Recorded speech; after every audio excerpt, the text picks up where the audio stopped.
में पग पग चला है जो वही डगर है उसका बस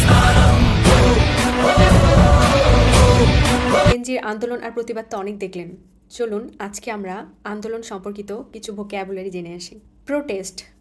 প্রতিবাদ, প্রোটেস্টর আন্দোলনকারী বা বিক্ষোভকারী, ডেমনস্ট্রেশন প্রতিবাদ সমাবেশ, মার্চ মিছিল করা, ব্লকেড অবরোধ, সলিডারিটি সংহতি, ডিটেইন অস্থায়ীভাবে আটক করা, কাস্টডি পুলিশি হেফাজত, ব্যারিকেড ব্যারিকেড বা প্রতিবন্ধক, আপরাইজিং গণ অভ্যুত্থান, ফ্ল্যাশ পয়েন্ট এমন পরিস্থিতি বা স্থান যে কোনো মুহূর্তে সংঘর্ষ হতে পারে, ডিসেন্ট সরকারের বিরুদ্ধে মত প্রকাশ, ক্র্যাকডাউন কঠোর দমন অভিযান, কারফিউ নির্দিষ্ট সময়ের জন্য সরকার বা প্রশাসনের জারি করা চলাচলের নিষেধাজ্ঞা, লকডাউন নিরাপত্তার জন্য একটি শহর এলাকা বা দেশকে নির্দিষ্ট সময়ের জন্য বন্ধ করে দেওয়া।